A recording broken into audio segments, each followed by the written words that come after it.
کہ چلیں اپوزیشن تو ہمیشہ سے غائب رہتی ہے، لیکن آج سیریسنس دیکھیں کہ ایک بھی شخص اس پوری پہلی رو میں موجود نہیں ہے.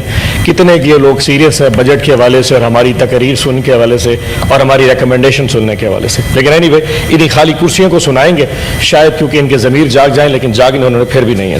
سب سے پہلے جو مجھے ملا کہ صحت کے لیے حکومت نے هو الشافی کا درس، خوراک کے لیے واللہ خیر الرازقین کا وظیفہ، اور تعلیم کے لیے رب زدنی علما کا وظیفہ مقرر اور مختص کیا ہے، اور عوام سے درخواست کی ہے کہ وظیفہ ذرا زور سے پڑھا کریں تاکہ آپ کے یہ جو معاملات زندگی ٹھیک ہو سکے، ورنہ ان تینوں کے لیے اس گورنمنٹ نے کچھ بھی مختص نہیں کیا.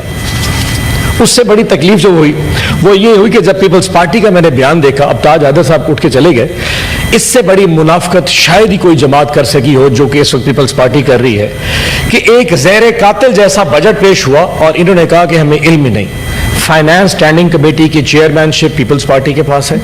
بلاول بھٹو زرداری صاحب کل بجٹ میں موجود تھے، ساری پیپلز پارٹی موجود تھی، ساری بجٹ میں ریکمنڈیشنز اپنی مرضی کی ڈال کے اینڈ پہ کہتے ہیں کہ ہم اس میں شامل نہیں ہیں. اس زہر قاتل بجٹ میں پاکستان پیپلز پارٹی پوری طرح شریک مجرم ہے، شریک جرم ہے، اور آپ جو عوام کا یہ جو قتل عام آج سے شروع ہوگا، معاشی قتل عام، اس کے جو دھبے ہیں وہ پیپلز پارٹی کے داغ پہ بھی لگیں گے.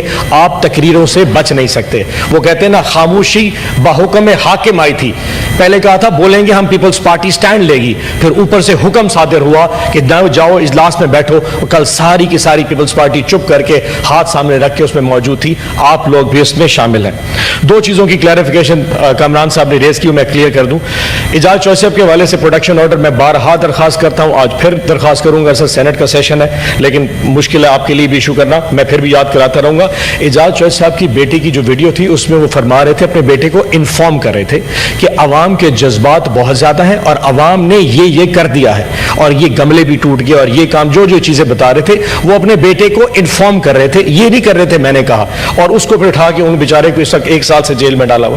رجیم چینج کی انہوں نے بات کی، وہ بھی کلیئر کر دوں. وہ صرف یہ تھا، ہمیں اعتراض رجیم چینج کا بھی نہیں تھا، ہمیں اعتراض وہ جو ایک منڈی لگائی گئی تھی جس میں 20 سے زیادہ اراکین قومی اسمبلی جو پاکستان تحریک انصاف کے تھے، جن کو 20 کروڑ دے کے پرچیز کر کے ہم سے اٹھا کے سندھ ہاؤس میں رکھا گیا تاکہ ہماری حکومت گرائی جا سکے، صرف امریکہ سرکار کو خوش کرنے کے لیے. ہمیں صرف اس پہ اعتراض تھا. چلیں اب بجٹ پہ چلتے ہیں.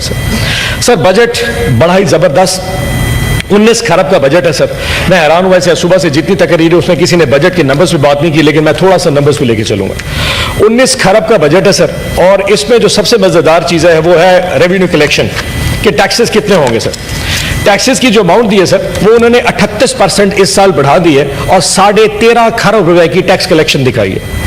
اس 13.5 کھرب میں ٹیکس کلیکشن میں جو ڈائریکٹ ٹیکسیشن ہے سر، جو کہ تنخواہوں میں سے کسی کا کاٹا جائے گا یا انکم ایٹ سورس ڈیڈکشن کی جائے گی، وہ 5.5 کھرب روپے کی ہے. مزے کی بات یہ ہے اس کا سب سے زیادہ بوجھ انہوں نے تنخواہ دار طبقے کے اوپر اور مڈل کلاس پہ ڈال دیا. ہوا کیا، ہمیں نے کہا جی کہ 20% تنخواہیں بڑھا دی. کل سے سارے سرکاری ملازمین بڑے خوشی پاکستان مسلم لیگ نے 20% تنخواہیں بڑھا دی. میں آج صبح سیلری کا سلیب لے کے آیا. سر کیا کمال چیز ہے، تھوڑی کیلکولیشن دوسرا پاکستان کو بھی پتہ لگے ایشو کیا ہے. ایک وہ شخص جس کی 1 لاکھ روپے تنخواہ ہے سر، 12 مہینے میں وہ 12 لاکھ روپے کما لیتا ہے. اس سے پہلے وہ ٹیکس دیتا تھا 15,000 روپے فکس ٹیکس تھا اور 12.5% کے حساب سے وہ ٹیکس دیتا تھا جو کہ 1.5 لاکھ بنتا ہے. 1.5 لاکھ جمع 15,000 1,65,000 ٹیکس ڈیڈکٹ کرتا تھا.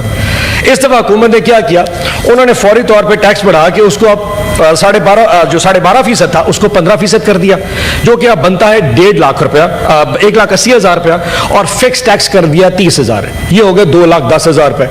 سو اس سے پچھلے سال میں وہ ٹیکس دیتا تھا 1,65,000، اب ٹیکس دے گا 2,10,000. فرق آ گیا صرف 45,000 کا. انہوں نے کہا جی ہم نے 20% تنخواہیں بڑھا دی. 20% تنخواہیں بیسک پے پہ بڑھتی ہے. جس کی 1 لاکھ تنخواہ ہوتی ہے اس کی بیسک پے 30,000 سے 35,000 روپے ہوتی ہے. اس 30 یا 35,000 کے اوپر جو 20% ہے وہ پورے سال کی جو بنتا ہے، سر میں نے حساب لگایا، وہ بنتا ہے 48,000 روپیہ. سو آپ نے 48,000 کی تنخواہیں بڑھا دی لیکن 45,000 کا ٹیکس لگا دیا. اس کی جیب میں کتنے بچے؟ 3,000 روپے. ٹوٹل 3,000 پورے سال میں بچیں گے. اوپر سے ظلم چیک کریں، انڈائریکٹ ٹیکسیشن سر 7.5 کھرب روپے کا، انڈائریکٹ ٹیکسیشن 7.5 کھرب کا. اور اس میں سب سے بڑی اماؤنٹ کیا ہے؟ پیٹرولیم کی لیوی. یعنی کہ جو پاکستان تحریک انصاف اپنے دور میں ہم نے 60 روپے تک میکسم لیوی رکھی تھی، انہوں نے بڑھا کے اس کو 80 روپے کر دیا ہے.